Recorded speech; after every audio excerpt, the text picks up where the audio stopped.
When Sarah told me she wanted to take a break, she said it so casually it almost felt rehearsed. We were walking toward the security line at the airport, me holding her suitcase, her scrolling through her phone. And then, out of nowhere, she drops it. I think we should take a break while I'm in Europe. Just like that. No warning. No conversation. I remember standing there for a moment, trying to process what she'd just said. A break? What did that even mean? We were engaged. Our wedding date was booked. Invitations sent. Every single detail, from the flowers to the band, had been planned. And suddenly I was supposed to act like all of that didn't matter because she wanted to clear her head while backpacking across Europe with her college friends. But before I could say anything, she smiled like nothing had happened, gave me a quick kiss on the cheek, and walked off towards security. And that was it. I just stood there, frozen, watching her disappear behind the crowd. The drive home felt unreal. My hands were on the steering wheel, but my mind was somewhere else entirely, replaying that one sentence again and again. We should take a break. I tried to tell myself it was just nerves. Maybe she was overwhelmed about the wedding. Maybe she didn't mean it literally. But then I tried calling her that night, straight to voicemail. The next morning, my text didn't deliver. By the end of the day, I realized what had happened. She'd blocked me, not just on the phone, everywhere, social media, email, gone. It was like she'd vanished. At first I laughed, not because it was funny, but because it didn't seem real. Who does that to the person they're supposed to marry? Days passed. I waited, told myself she'd come to her senses. Maybe she needed space, sure, but space doesn't mean silence. By the fifth day, though, something in me snapped. The uncertainty turned into something colder, something clearer. I wasn't going to sit around waiting for someone who could cut me off like that. So I made my choice. I canceled the wedding, everything. The venue, the catering, the photographer, gone within hours. The planner was confused, asking if I was sure.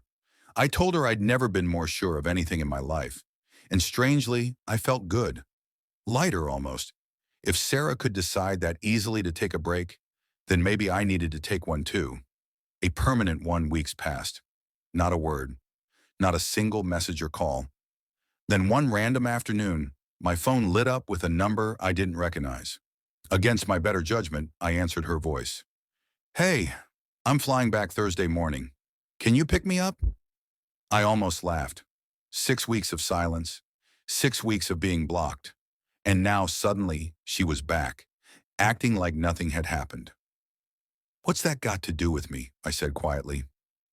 The silence that followed was perfect. For the first time, she didn't have a script. She didn't know what to say. I hung up and blocked her number. Poetic, I guess, the same thing she'd done to me. That night, I opened our shared group chat, friends, family, the wedding party, and typed a short message.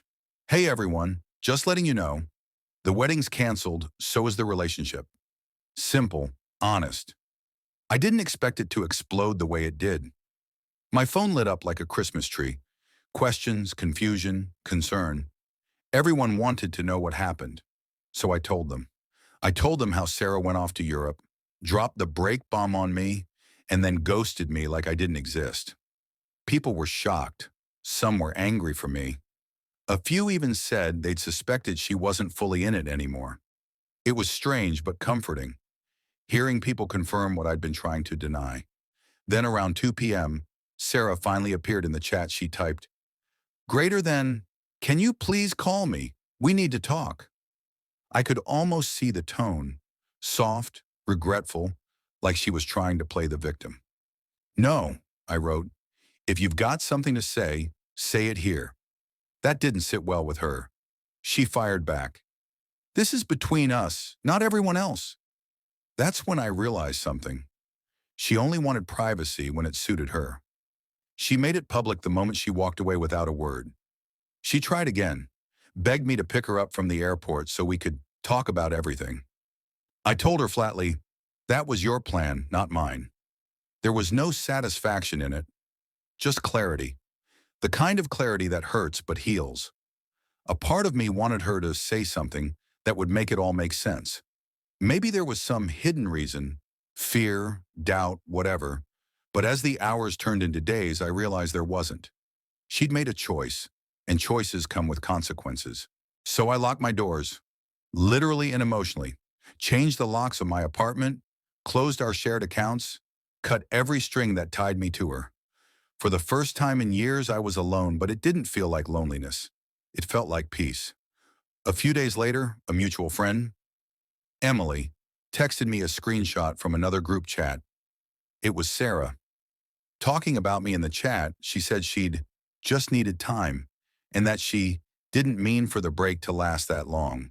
She claimed she thought I'd understand. Understand? She blocked me for 6 weeks and I was supposed to understand? Then came the line that broke me, or maybe freed me. She said, I just needed to figure out if I was ready for marriage. He canceled everything before I could talk to him. I almost laughed reading it. She was rewriting the story, turning me into the impulsive one, the villain in her version of events. That's when I decided I wasn't going to let her control the narrative. I went back to the main group chat and wrote, just to clear the air, Sarah decided we were taking a break. She blocked me for 6 weeks, and now she's acting like it was a misunderstanding. I canceled the wedding because I deserve someone who respects me enough to communicate. Messages poured in immediately, people telling me I did the right thing, that I handled it with grace. Sarah stayed silent for an hour before finally replying, I didn't think it would go this far. I never meant to hurt anyone. No accountability, just damage control. Then her friend Megan chimed in, the one who always had a way of justifying everything Sarah did. She said, you should have given her more time. Planning a wedding is stressful. She needed space. That's when I lost my patience. Megan, I wrote, this isn't about stress. It's about respect. She blocked me, ignored every attempt I made to reach out, and then came back acting like nothing happened. How much more time was I supposed to give her?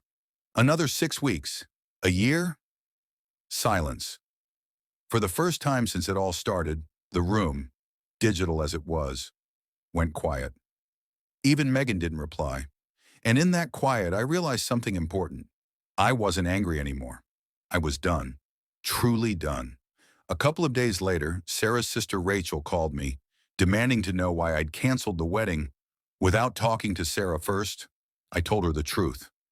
Your sister blocked me. How exactly was I supposed to talk to her? She hesitated but kept pushing, said Sarah was heartbroken, that I should have waited.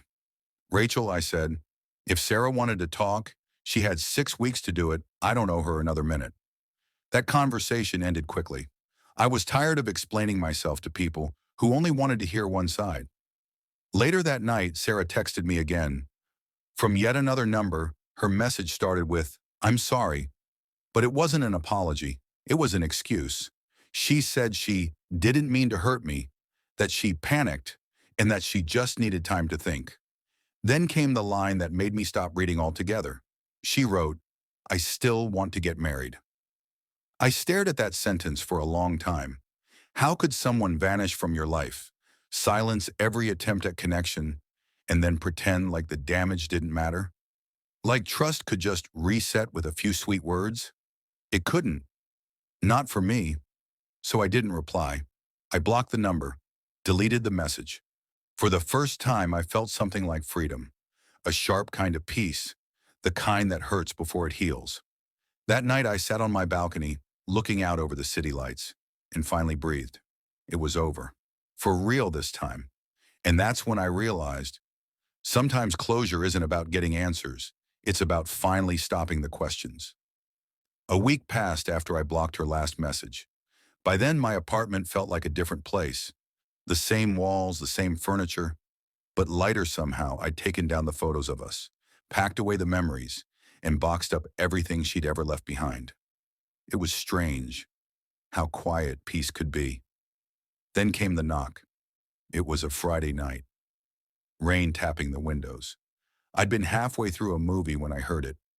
Soft at first, then firmer. I wasn't expecting anyone.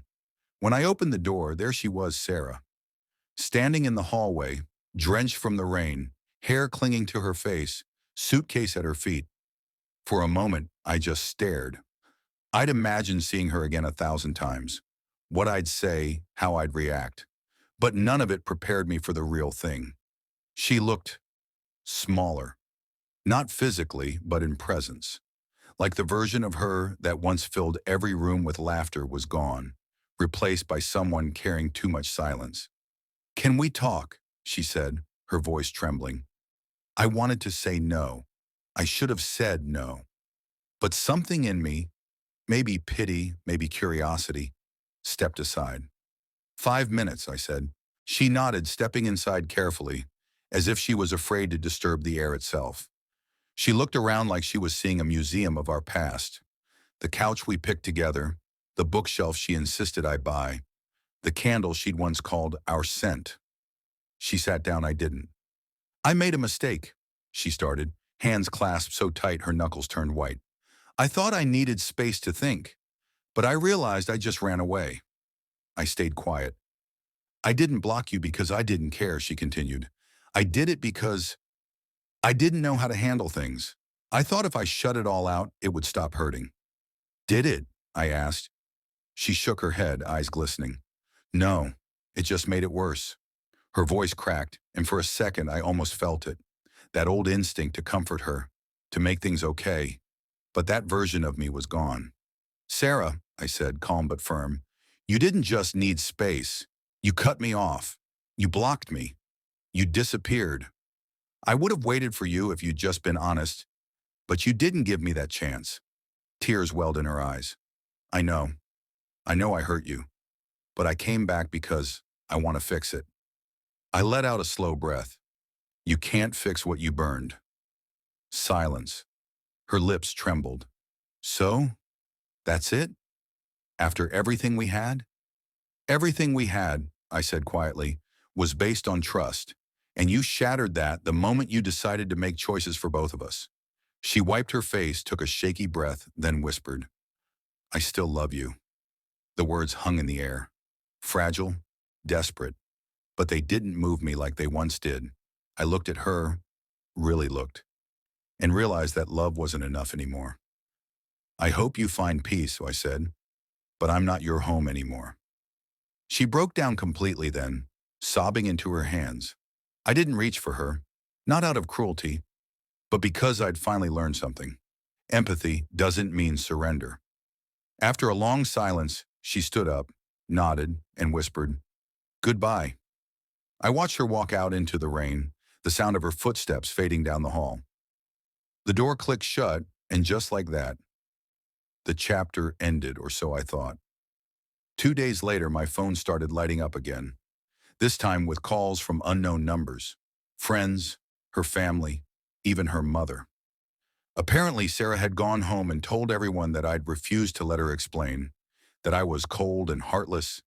It was surreal, watching people who hadn't spoken to me in months suddenly decide they were entitled to judge me. Then came the message from her mother. "You broke my daughter. I hope you're happy." I stared at it for a while, then deleted it.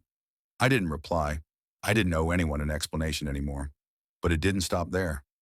Over the next few days, Sarah started showing up everywhere I went. The grocery store, the cafe near my building, even outside my gym. Always with that same look in her eyes. Pleading, lost. At first I thought it was coincidence. Then one night I came home and found a note taped to my door. It said, "Please don't shut me out. I can't sleep. I can't eat. Just talk to me." The handwriting, shaky, rushed. That's when the concern turned into unease. I texted her once. Just one line. "Please stop coming to my place. This isn't healthy for either of us." She didn't reply. But 2 nights later, she was there again, sitting on the steps outside my building, waiting.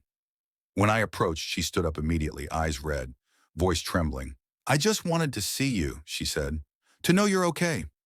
"Sarah, you need to go," I told her. She shook her head. I can't lose you." Her words weren't romantic anymore. They were desperate, unsteady. That's when I realized this wasn't love. It was guilt twisted into obsession. I called a friend, asked him to come over. By the time he arrived, she was gone. The next morning I filed a report. Not because I wanted to punish her, but because I needed to protect myself. The officer listened, nodded, and told me I was doing the right thing. A week later, I received a restraining order. It felt heavy in my hands, like a final line drawn in ink. That night I sat alone again. No messages, no drama, just silence. And in that silence, I felt something I hadn't felt in months. Closure. Real closure. Months passed. Life went on. I started running again. Something I'd stopped doing while we were together. I got promoted at work. Reconnected with old friends. The world slowly became bright again, in small, quiet ways. Then one morning I opened my mailbox and found an envelope, no return address. My name written in familiar handwriting. Sarah's. Inside was a letter. 4 pages. Every word aching with regret. She wrote about the trip to Europe. How she'd met someone who made her question everything. How it ended badly. How she'd realized too late that she'd thrown away something real. She ended with one final line. I'll always love you, even if you never forgive me. I folded the letter once, placed it back in the envelope, and tucked it into a drawer. Not out of nostalgia, but as a reminder of how easily love can turn an illusion when communication dies. It's strange looking back now. Everyone tells you heartbreak is loud, that it comes with shouting, crying, chaos, but mine was quiet, a silence that taught me more than any storm could. I learned that peace isn't something someone gives you. It's what you build after they leave. And I learned that sometimes the most powerful thing you can say is nothing at all. A few weeks ago, I saw Sarah again, by accident, a coffee shop downtown. She didn't see me at first. She was sitting by the window talking to someone, smiling. A genuine smile, and for a moment I felt nothing. Not anger, not sadness, just acceptance. She looked happy, and for the first time, so was I. I paid for my coffee, turned to leave, and as I did, she glanced up. Our eyes met for half a second. No words, no gestures, just a quiet understanding between two people who'd once shared a lifetime and a heartbeat. Then I walked out into the sunlight, feeling lighter than I had in years, because closure doesn't always come in the form of an apology. Sometimes it comes when you finally stop waiting for one.